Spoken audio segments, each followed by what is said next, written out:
यावर्षी सरासरीपेक्षा पाऊस ज्यादा आहे का तर आहे. हे कशावरून सांगू शकता तुम्ही.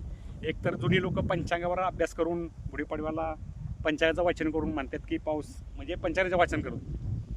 दुसरी गोष्ट अशी आहे, जुनी लोकांचा हा पण अभ्यास होता की जर आपल्या शेतामध्ये असे वारुळ असतात तर त्या वारुळाची उंची अशी शिखरासारखी, देवळाच्या शिखरासारखी वाढवलेली असते बघा. इथे एक वाढवलेलं आहे, इथे एक वाढवलेलं आहे, इथे एक वाढवलेलं आहे. ते गोल असं शिखरासारखे केलेलं असते. त्यावर्षी त्यांना माहीत असतं की 100% पाऊस यावर्षी जादा आहे पाऊस, म्हणून ही असं गोल तयार केलेलं असतं.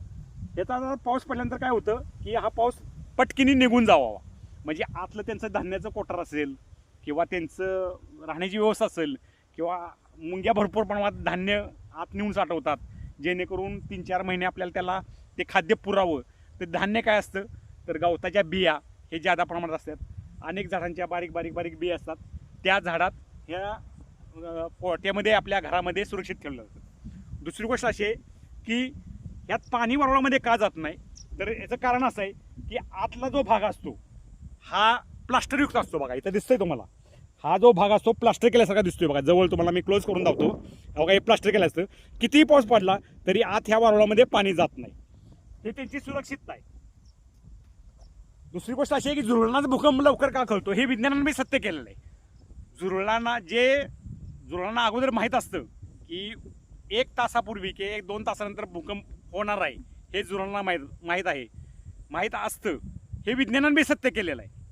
तसंच हे मुंग्यानं पण असं त्यांना जाणवतं की यावर्षी पाऊस जात आहे, त्यामुळे ह्याची शिखरासारखी अशी उंची उडलेली असते आणि हे पाणी जात नाही आत आणि त्यांचं आतलं धान्य कोटर असतं आत, ते सुरक्षित राहावं आणि बाकीच्या गोष्टी पण इतर काही गोष्टी करायच्या असतात त्यांना किंवा ये जा करायचं असतं, तर त्यासाठी ते हे व्यवस्थिततेने मार्ग अवलंबलेला असतो आणि त्यामुळे ह्या वारुळात पाणी जात नाही आणि त्यावर्षी पाऊस जादा जातो.